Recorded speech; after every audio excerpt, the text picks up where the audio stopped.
News bureau. नमस्कार, मैं हूं जसलीन और आप देख रहे हैं ओशियानिक न्यूज ब्यूरो। आज हम बात करेंगे स्पेशल रिपोर्ट के साथ। आज की हेडलाइंस सिर्फ खबरें नहीं हैं, बल्कि वो मुद्दे हैं जो पॉलिटिक्स, इकोनॉमी, हेल्थ और ग्लोबल पावर बैलेंस को डायरेक्टली अफेक्ट कर रहे हैं। तो चलिए शुरू करते हैं आज की सबसे बड़ी खबर के साथ।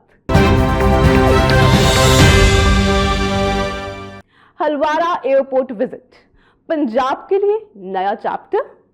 पंजाब के चीफ मिनिस्टर भगवंत मान आज लुधियाना के हलवारा एयरपोर्ट का दौरा करने वाले हैं और ये विजिट सिर्फ एक फॉर्मल इंस्पेक्शन नहीं माना जा रहा, बल्कि पंजाब के इंफ्रास्ट्रक्चर फ्यूचर का एक इंपॉर्टेंट सिग्नल भी माना जा रहा है।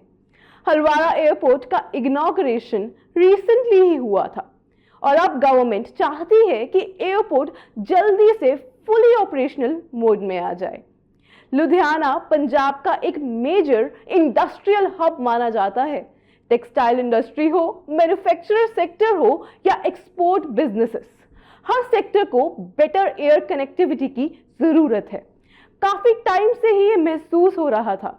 इवन कि लोकल बिजनेसमैन का भी मानना है कि अगर एयरपोर्ट स्मूथली ऑपरेट करता है तो इन्वेस्टर्स का कॉन्फिडेंस भी पंजाब में बढ़ सकता है। इससे टूरिज्म, ट्रेड और एम्प्लॉयमेंट अपॉर्चुनिटीज में भी ग्रोथ मिल सकती है।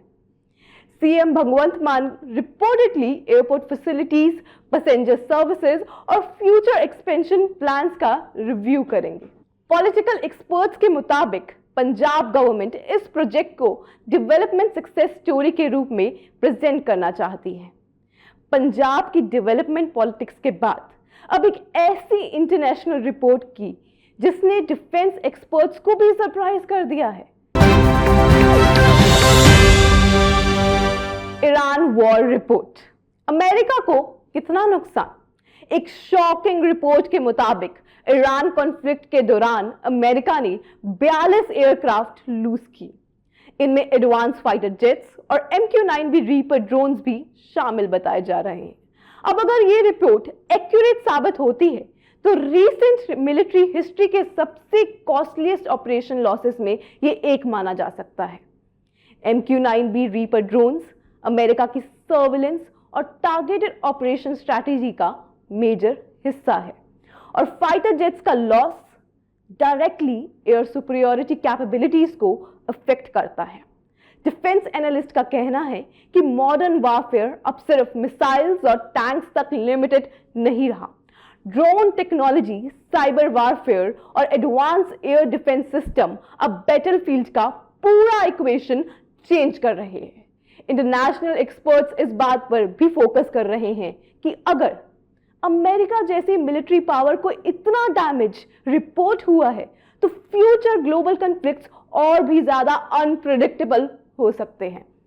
फिलहाल ऑफिशियल कंफर्मेशन का इंतजार है, लेकिन ये report already global security discussion को इंटेंस बना चुकी है। और अब एक ऐसी खबर जो हेडलाइंस में कम दिखाई देती है लेकिन क्वाइटली मिलियंस ऑफ लाइफ को इफेक्ट कर रही है। एक्सट्रीम हीट, वुमेन वर्कफोर्स पर बढ़ता असर। एक्सट्रीम हीट सिर्फ वेदर इशू नहीं रहा, अब ये इकोनॉमिक और सोशल क्राइसिस में कन्वर्ट होता दिख रहा है। लेटेस्ट रिपोर्ट्स के मुताबिक राइजिंग टेम्परेचर्स की वजह से कई वुमेन वर्कर्स जॉब छोड़ने पर मजबूर हो रही है, पर्टिकुलरली उन सेक्टर्स में जहां आउटडोर वर्क या फिजिकल डिमांडिंग एनवायरनमेंट्स होते हैं, जैसे कि कंस्ट्रक्शन साइट्स, फैक्ट्रीज, फार्म्स और डेली वेज जॉब्स में काम करने वाली वुमेन को डिहाइड्रेशन, हीट एग्जॉशन और हेल्थ कॉम्प्लिकेशन का ज्यादा रिस्क फेस करना पड़ रहा है। कई वुमेन वर्कर्स का कहना है कि अनसेफ टेम्परेचर्स की वजह से उनके लिए काम कंटिन्यू करना मुश्किल हो रहा है और इसका डायरेक्ट इम्पैक्ट फैमिली इनकम और फाइनेंशियल स्टेबिलिटी पर भी पड़ रहा है। क्लाइमेट एक्सपर्ट्स वार्न कर रहे हैं कि अगर हीट कंडीशंस इसी तरह बढ़ती रही तो वर्कफोर्स पार्टिसिपेशन रेट्स पर सीरियसली लॉन्ग टर्म इफेक्ट देखने को मिल सकता है। अब सवाल यह है, क्या कंपनीज और गवर्नमेंट क्लाइमेट सेफ वर्कफोर्स के लिए इनफ स्टेप्स ले रही है? और अब एक ऐसा इशू जिसने इंडिया के फार्मास्यूटिकल सेक्टर को इंटरनेशनल स्पॉटलाइट में ला दिया है। WHO cough syrup alert, conspiracy या कंसर्न? WHO के कफ सिरप रिलेटेड अलर्ट्स पर कंट्रोवर्सी और भी बढ़ रही है। इंडिया न्यूज ने इसे इंडिया के खिलाफ कॉन्स्पिरेसी तक बता दिया है। ये इशू तब हाईलाइट हुआ जब कुछ कंट्रीज ने एलिजिडली इंडिया मेड कफ सिरप्स को लेकर सेफ्टी कंसर्न को रेज किया। WHO ने अलर्ट्स इशू किए, जिसके बाद इंटरनेशनल मीडिया और फार्मा इंडस्ट्री में डिबेट शुरू हो गई। इंडिया दुनिया की सबसे बड़ी मेडिसिन सप्लायर्स में से एक है। अफोर्डेबल मेडिसिन और जेनेरिक ड्रग्स के लिए इंडिया की रेपुटेशन ग्लोबल लेवल पर काफी स्ट्रांग रही है। इसी वजह से कई एक्सपर्ट्स का मानना है इस तरह के एलिगेशन डायरेक्टली इंडिया के फार्मा एक्सपोर्ट्स और इंटरनेशनल ट्रस्ट को अफेक्ट कर सकते हैं। दूसरी तरफ हेल्थ एक्सपर्ट्स ये भी कह रहे हैं कि मेडिसिन सेफ्टी को लेके ट्रांसपेरेंसी और strict quality checks equally important है। ये इशू अब सिर्फ हेल्थ कंसर्न नहीं बल्कि इकोनॉमिक और डिप्लोमेटिक डिबेट भी बन चुका है। और अब बात करते हैं अगली न्यूज की ओर, जो आपसे जुड़ी है किचन बजट की, क्योंकि महंगाई के प्रेशर अब खाने के तेल तक पहुंच चुके हैं। एडिबल ऑयल प्राइस हाइक, आम आदमी पर असर। भारत में एडिबल ऑयल प्राइस के एक बार फिर से दाम बढ़ गए हैं। रिपोर्ट्स के मुताबिक कुकिंग ऑयल के दाम 3.2% तक इंक्रीज हुए हैं, जबकि कुछ कंट्रीज में ये इंक्रीज 80% तक पहुंच गया है। कुकिंग ऑयल हर घर की बेसिक नेसेसिटी होती है और जब इसके दाम बढ़ते हैं तो directly impact house hold budget पर पड़ता है।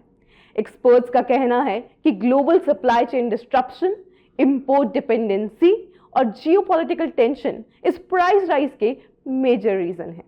इंडिया अपनी एडिबल ऑयल रिक्वायरमेंट का एक बड़ा हिस्सा इंपोर्ट से फुलफिल करता है। इसी वजह से इंटरनेशनल मार्केट फ्लक्चुएशन का असर इंडियन कंज्यूमर पर जल्दी दिखता है। मिडिल क्लास फैमिलीज और स्मॉल फूड बिजनेसेस के लिए ये एक राइजिंग कॉस्ट एक बड़ा चैलेंज बन सकती है। अब देखना होगा कि गवर्नमेंट इन्फ्लेशन कंट्रोल के लिए क्या नया स्टेप्स लेती है।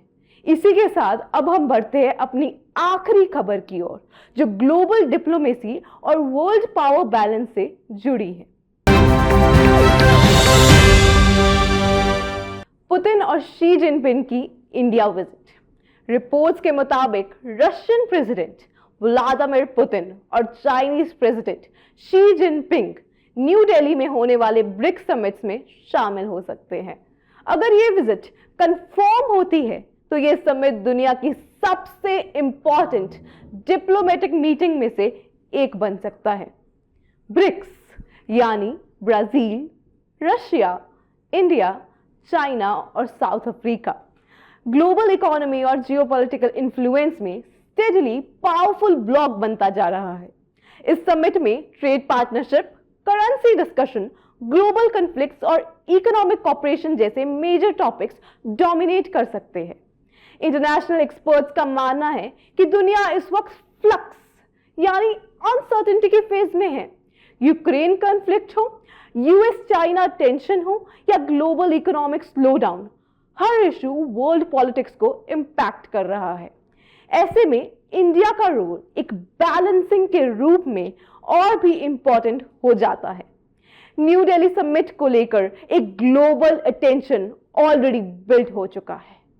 फिलहाल के लिए इतना ही। देश और दुनिया की हर बड़ी खबर और स्पेशल रिपोर्ट्स के लिए हमारे साथ जुड़े रहिए और साथ ही हमारे चैनल को लाइक, सब्सक्राइब और कमेंट में अपने व्यूज देना मत भूलिए और डाउनलोड कीजिए ओशियनिक स्ट्रीम ऐप और जुड़े रहिए देश और दुनिया की बड़ी खबरों के साथ।